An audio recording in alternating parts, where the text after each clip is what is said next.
Hello folks, it's another RekStarcraft, and this game is going to be another part of the roachless ZVP series I've been doing.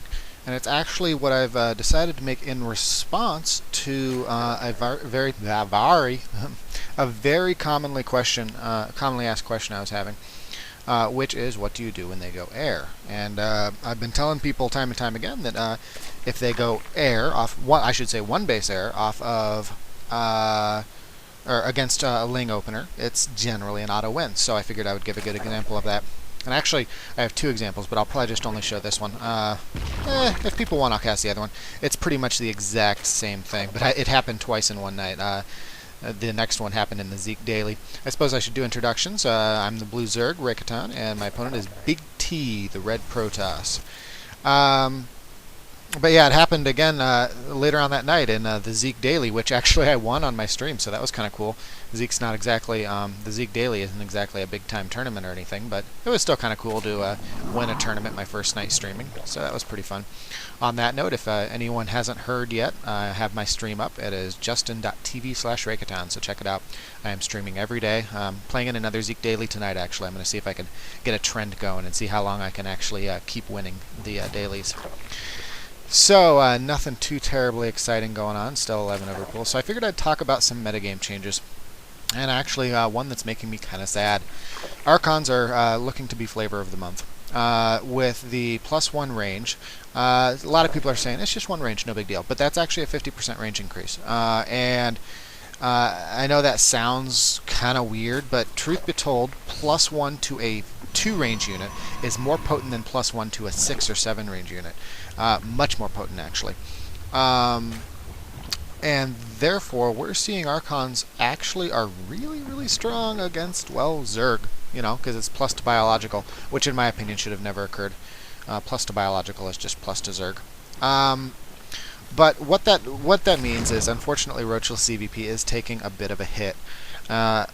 I am having to more and more deviate over to Hydro Roach.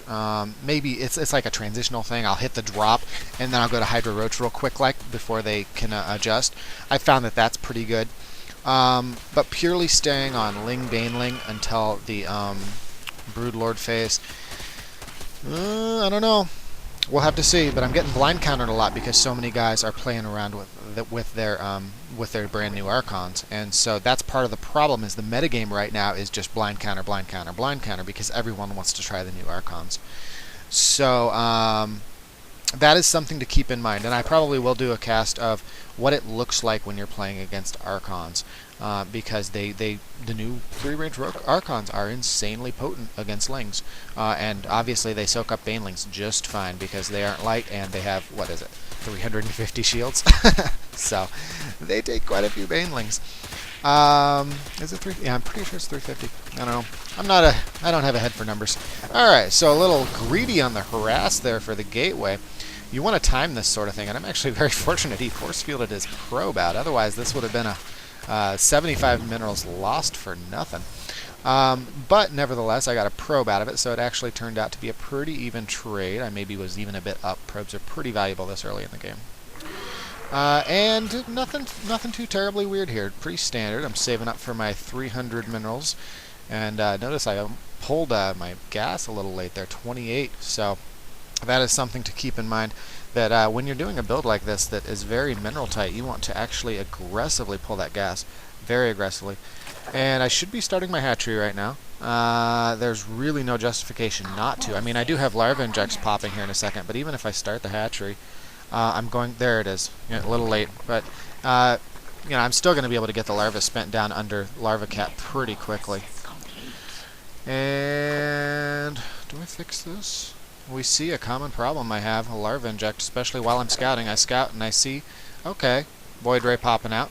And at this point, I have confirmed that I will not be going Baneling, believe it or not. That's just how reliable this is. And okay, so I do supply cap myself. That's how you know that I'm maybe a little rusty. This wasn't even rust, this was just, I was streaming and honestly was still a little nervous. I'm getting more comfortable with it, but it's definitely a different experience when it's your own stream and you've got people tuning in just to watch you hopefully win. So here goes the spores. I kind of wait till the very last minute. I noticed as I was moving in, he was just getting his very first production started, and it was a void ray. When it's a void ray, you can actually wait a little bit longer on the spores, get yourself a little more mining time.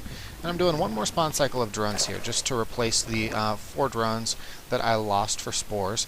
And now I'm going to be on full minerals for quite a while. Pretty much I'm going to be on full minerals unless I find that my aggression fails, but it generally doesn't. And by generally doesn't, I mean 95% of the time they just GG out. So we're going to see why this is so potent against void openers. So what we have here is I scouted it. Great. The spores are up. I've got 3 queens. I'm already going to have 3 queens because of that macro hatch. So already I'm feeling pretty comfortable. I make a 4th queen just in case. It's looking pretty good. The void ray isn't going to do much damage. The phoenix isn't going to do much damage due to 2 spores per base. Here comes the phoenix. So even if they go both void and phoenix, you're covered. Now, if you see voids, you can be greedy and just make 1 spore in the middle of your mineral line. It's situational. If I feel like I'm in a good place macro-wise, I'll go ahead and make 2 just to be safe. And now I'm switching to full lings, which seems like a little counterintuitive. You know, why would I make a unit that can't attack air in mass when I saw an air opener? Well, as it turns out, Phoenix and Void Rays, they don't really do too good against Lings. Phoenix, they're going to have to eat up a bunch of energy, and they have to manually click each frickin' Ling. And Void Rays cannot establish a charge. So, either way, Lings are pretty damn good against both. And here we see my good play supply cap. Don't mimic my supply caps this game. That is definitely not part of the build order. Anything past a 26 supply cap was not deliberate. So I'm forcing some force fields here, and at the same time just hold positioning these probes.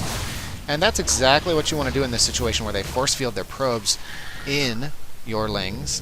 That's great. Just hold position, and then you're going to get a ton of probe kills. If you auto-attack, then your lings are going to bounce around on force fields.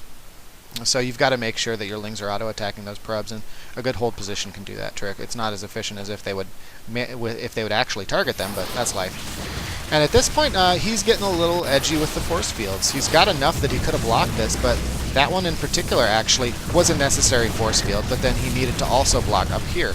And since he did not, I'm able to get the surround, and there we have it. This is when he's about to go ahead and GG out. So it doesn't take a whole lot. You know, at this point, I just have a momentum advantage. Look at all these extra lings coming in. And the reason why this is so potent is because he committed, let's go to everything, actually let's just go to units, 2 Phoenix and 1 Void Ray. So that's a lot of gateway units. I mean, that's, you know, all together between minerals and gas, that's 8 gateway units mixed between zealots and sentries. If we're going for, say, a comparison versus 3-gate expand, for units that pretty much don't do anything to lings. Yeah, so it's nice. Now, he could have handled this better. He could have had his voids and phoenixes back in his natural, and he would have survived a little longer. But you know, even then I was kind of thinking ahead. Okay, I keep pressuring him, I keep pressuring him, I keep pressuring him, and he thinks, let's keep pumping out Void Rays, because eventually I'll stabilize, because enough Void Rays can kill lings pretty well. It just takes a lot of them. So what was I doing? I was massing queens, because eventually this creep, you know, I'll have to keep remaking it, because his Void Ray was getting kind of naggy there, but eventually this creep is going to extend far enough that I can actually just bring the queens along to pick off Void Rays as my ling tempo pressure keeps going. And so, at that point, he's in this really weird catch-22 of, well, if I stop making gateway units, I die to the lings. If I stop making voids, I die to the lings. And now the queens are coming. And so, obviously, queens hard counter voids. Well, with good transfuse. With bad transfuse, they'd melt. But that's a whole other story. So, pretty straightforward. There's not a lot to it. You just make lings and win. And really, I was floating. I supply capped a bunch. This wasn't a particularly clean game on my part. So it could have looked even better. And if I remember right, my Zeke game looked even better. So maybe if people want, I'll cast it. If they feel like it'd be too repetitive, I'll ignore it. But that's about it. This is generally what it looks like. The more you know, persistent players, they're going to just sack their natural. They won't have made the robo. Maybe they'll have made the forge, no big deal, they'll cancel the upgrade. So you end up with the natural dead, they've transferred all their probes out, you know, and at that point you're in a really, really good contain.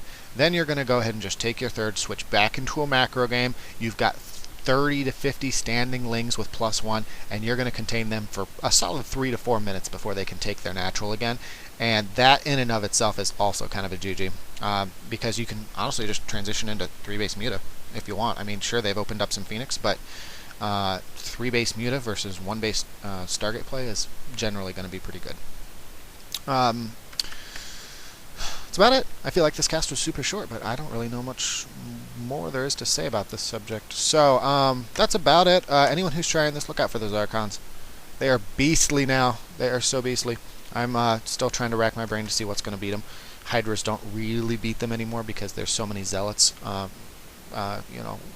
covering for them. And now since Archons hit at 3, Hydras are actually getting melted pretty quick because how much damage the Archons do. They can actually 2-shot. So I guess that's it. All right, thanks for watching, guys.